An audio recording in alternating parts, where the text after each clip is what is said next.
Like share comment करें इस video पे और सब्सक्राइब कीजिए डेमोक्रेटिक चरखा को। सबसे पहला बिल है कि एपीएमसी मंडी वाला कि प्राइवेट मंडी बन जाएंगी। सबसे बड़ी बात है, अगर प्राइवेट मंडी बन जाती है शुरू के 2-3 साल वो लोग प्राइवेट मंडी में अच्छा दाम देंगे।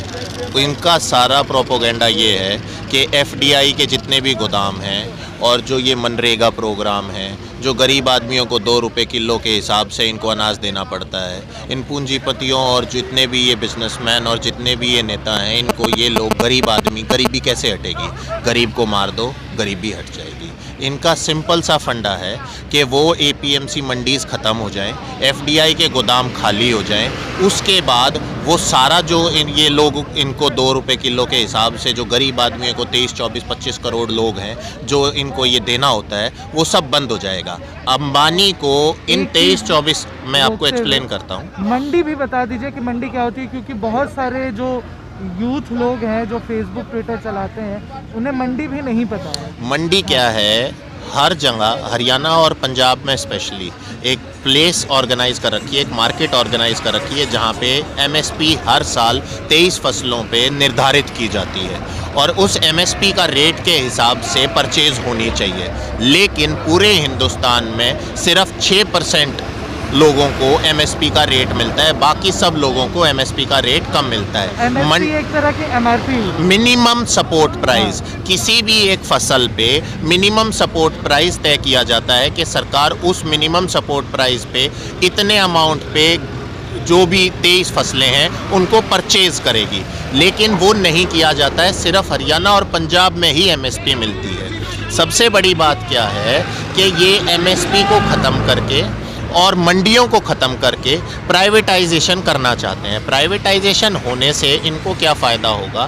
23-24 करोड़ लोग जो हैं वो जो मंडियों से फ्री में, एफडीआई की मंडियों से उनको जो अनाज मिलता था वो उनको ये डायरेक्ट पैसा दे देंगे उनके अकाउंट में और उनको बोलेंगे कि अंबानी की रिटेल शॉप पे जाओ और वहाँ से परचेज़ करो। अंबानी को 24 करोड़ कंज्यूमर दे देंगे। दूसरा आता है अग्रीमेंट, जो ये कॉन्ट्रैक्ट फार्मिंग है। कॉन्ट्रैक्ट फार्मिंग का सबसे बड़ा नुकसान क्या है कि क्वालिटी, क्वांटिटी और उसका स्टेटस, जो स्ट्रक्चर जिस हिसाब से वो प्रोड्यूस होगा, वो पहले ही एक एग्रीमेंट में 40-50 पेजों का एक अग्रीमेंट बनेगा एक स्पॉन्सर और फार्मर के बीच। उस अग्रीमेंट में क्या क्या लिखा होगा फार्मर को नहीं पता होगा और उसमें पहले ही लिखा हुआ है कि जब सारा पेस्टिसाइड, बीज, जो भी चीज़ प्रोडक्शन में रिक्वायर्ड है वो सारा स्पॉन्सर प्रोवाइड करेगा। स्पॉन्सर ने वो चीज़ें प्रोवाइड कर दी, उसके बाद वो जब वो फसल का पीरियड है उस पीरियड में उसको मॉनिटर भी कर सकता है। At the time of final production, जब वो खेत से निकलेगी, मंडी से, फार्म लैंड से जो प्रोडक्ट निकलेगा, उस प्रोडक्ट को वो दोबारा क्वालिटी टेस्ट कराएगा एक थर्ड पार्टी से। अब इसमें गेम क्या है? अगर रेट एमएसपी का ज़्यादा हुआ मार्केट रेट से तो वो ये बोलेगा कि आपकी क्वालिटी ख़राब है, ये क्वांटिटी जो आपने बनाई ये कम बनाई, हमारी एग्रीमेंट के हिसाब से क्वालिटी नहीं है, स्टैंडर्ड नहीं मीट कर रही है, तो मैं इतने रुपए में लूँगा, अगर आपको बेचनी है तो आप बेचो, अदरवाइज़ मैं नहीं लूँगा। इसका कोई क्लॉज नहीं है। वो दोनों, फार्मर भी अपना एग्रीमेंट कैंसिल कर सकता है, स्पॉन्सर भी अपना एग्रीमेंट कैंसिल कर सकता है। सेकेंड स्टेप पे आते हैं, जैसे लेज वगैरह बनाने के लिए पंजाब में और गुजरात में ये पेप्सी की फैक्ट्री है। पेप्सी आया था, वो आलू का साइज़ बता दिया था कि आलू का साइज़ कम है इसीलिए हम ये नहीं ले सकते। अगर 10 रुपये का मार्केट रेट है तो वो बोल रहे हैं कि नहीं, हम तो 8 रुपये में लेंगे। उसके बाद सबसे ख़तरनाक चीज़ इसमें क्या है कि इसमें कानून बना दिया, जो ये एसेंशियल कमोडिटी एक्ट है। एसेंशियल कमोडिटी एक्ट में इन्होंने 2 चीज़ रखी हैं, perishable good, non perishable good. जो पेरिशेबल गुड है उस पे 100% इन्होंने वो बढ़ा दिया कि 100% जब उसका रेट बढ़ेगा तो एसेंशियल कमोडिटी में वो प्रोडक्ट वापस इंक्लूड कर दिया जाएगा। नॉन पेरिशेबल गुड का 50% का है, तो पहले ही दिन अगर 100 रुपये की चीज़ है तो 150 रुपये की तो बढ़ावा इन्होंने महंगाई बढ़ाने का काम कर दिया कि 150 रुपये उसे बेच सकते हो। जो पेरिशेबल गुड है वो 100 रुपये की है तो 200 रुपये का रेट उसका बढ़ाने का काम इन्होंने ऑलरेडी दे दिया। पेरिशेबल और नॉन पेरिशेबल क्या होता है? क्या होता है, जैसे कुछ प्रोडक्ट होते हैं, जैसे सब्जी है, वो सब्जी एक टाइम के बाद खराब हो जाती हैं, उनको एक लिमिटेड टाइम में यूज़ करना होता है। जैसे दाल है, चावल है, गेहूं है, वो नॉन पेरिशेबल है, वो लंबे टाइम तक आप स्टॉक कर सकते हो। तो ये है इनका बाइफर्केशन। इसके बाद आगे चलते हैं कॉन्ट्रैक्ट फार्मिंग में। ये जो क्या करा है इन्होंने, पेरिशेबल नॉन पेरिशेबल का तो इन्होंने ये कर दिया। अब इन्होंने एक और चीज़ करी है कि ये जो कॉन्ट्रैक्ट फार्मिंग में जितना भी प्रोड्यूस लेगा कोई भी स्पॉन्सर, वो एसेंशियल कमोडिटी एक्ट में आएगा ही नहीं। कल वैसे तो इन्होंने बोला है कि अगर वॉर हो गया या फ्लड आ गया या कोई ऐसी भुखमरी आ गई, उसमें एसेंशियल कमोडिटी एक्ट लागू हो जाएगा। लेकिन जो इस कॉन्ट्रैक्ट के हिसाब से प्रोड्यूस लिया जाएगा, उस पे वॉर में, फ्लड में, कोई फैमिन आ जाता है, उसमें भी ये लागू नहीं होगा। वो लोग भंडारण कर सकते हैं, उनको खुली छूट दे दी है भंडारण की। इसके बाद आगे चलो, अगर कोई फार्मर और स्पॉन्सर के बीच में डिस्प्यूट होता है तो सबसे पहले एसडीएम एक कंसोलिडेशन बोर्ड बनाएगा। वो कंसोलिडेशन बोर्ड दोनों लोगों की बात सुनेगा। दोनों लोगों को अपनी बात रखने के लिए जो बड़े बड़े उद्योगपति हैं उनके पास बहुत बड़ी टीम है लॉयर्स की, लेकिन जो गरीब किसान है उसको पहले तो वकील हायर करना पड़ेगा। खुद वो अपनी बात रख नहीं सकता, क्योंकि उसको कॉन्ट्रैक्ट जो हुआ, जो अग्रीमेंट हुआ 40-50 पेजों का, उनकी टर्म्स एंड कंडीशन नहीं बतानी आएंगी। 30 दिन का टाइम है, 30 दिन तक कंसोलिडेशन बोर्ड उसको सुनेगा। अगर कंसोलिडेशन बोर्ड में राजीनामा नहीं होता है तो फिर दोनों में से कोई पार्टी एसडीएम के पास जा सकती है। Then SDM will take time of 30 days.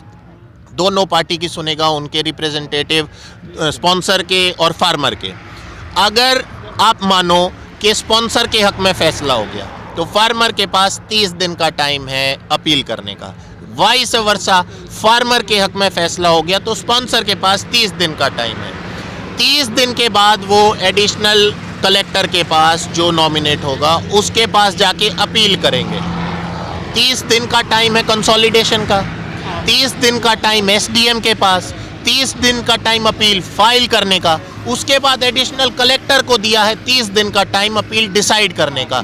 Total 120 दिन हो गए। जो आदमी 4-4 महीने, 6-6 महीने की फसल लगाता है वो कोर्ट और एसडीएम के धक्के खाएगा या फिर अपने खेत में जाके अपनी फसल को संभालेगा। अगर वकील करेगा तो वकील की फीस देनी पड़ेगी, फ्री में कोई वकील जाके उसका मुकदमा नहीं लड़ेगा। अच्छा, आप वकील हैं तो अभी क्या कोई ऐसा केस हुआ है जहाँ पे कॉन्ट्रैक्ट फार्मिंग में आप ये उदाहरण के साथ बता सकें, एग्जाम्पल के साथ बता सकें जहाँ पर ऐसा हुआ हो? देखो, फिलहाल हमारे पास कोई इस तरह का केस नहीं आया है, लेकिन बहुत से केस पंजाब में, गुजरात में, एमपी में रिसेंटली इस तरह के केसेस हुए हैं। उसके बाद एपीएमसी जो ये कॉन्ट्रैक्ट फार्मिंग है, इसमें एक और क्लॉज ऐड किया गया है कि SDM, government, central government, state government plus जो एडिशनल कलेक्टर है, वो लोग जो भी फैसला इसमें गुड फेथ में लेंगे उनके खिलाफ किसी भी तरीके का कोई मुकदमा दर्ज नहीं हो सकता। अगर वो गलत भी कर दें, पैसे लेके कॉन्ट्रैक्ट फार्म जो बड़े बड़े कॉरपोरेट हैं उनके फेवर में अगर कोई फैसला कर देते हैं तो भी दे आर इम्यून, उनके खिलाफ कोई मुकदमा नहीं हो सकता। मतलब जुडिशरी का कोई रास्ता नहीं। उसके बाद सेक्शन 19 है, ये जो मैंने बताया ये सेक्शन 18 है एग्रीमेंट एक्ट ट्रेड कॉमर्स का। जो सेक्शन 19 है, जो सेक्शन 19 है उसमें जो सिविल कोर्ट की जुरिस्डिक्शन है उसको बार कर दिया कि कोई भी सिविल कोर्ट में नहीं जा सकता, ना तो कॉन्ट्रैक्टर, ना स्पॉन्सर, ना फार्मर, और जो एसडीएम और इनके खिलाफ जो भी ये एडिशनल कलेक्टर डिसीजन लेंगे उसके खिलाफ भी कोई कोर्ट में नहीं जा सकता। तो ये तीनों कानून सिर्फ और सिर्फ जो कॉरपोरेट घराने हैं उनके फायदे के लिए बनाए गए हैं। किसान का इसमें कोई फायदा नहीं है। मोदी जी और बीजेपी सरकार को ना तो कभी किसान से कोई मोह प्रेम था, ना है, ना आगे रहेगा। ये तीनों कानून अगर रिपील नहीं हुए तो हमारा देश इतना गरीब और इतना बैकवर्ड हो जाएगा कुछ पूंजीपतियों के हाथ में ही सब कुछ रह जाएगा, बाकी सब बर्बाद हो जाएगा। इसीलिए मैं एडवोकेट अभिषेक चौधरी हमारी हिंदुस्तान की सरकार, हमारे प्रधानमंत्री नरेंद्र दामोदर दास मोदी जी से और बीजेपी सरकार से ये प्रार्थना करते हैं कि और बहुत लूट मचा चुके बंद करें, किसान के साथ ये खेल ना करें। बहुत हो गया, ये कानून वापस ले लें। 70 के आसपास हमारे लोगों ने शहादत दे दी है और कितने घर और उनके चिराग उजाड़ना चाहते हैं।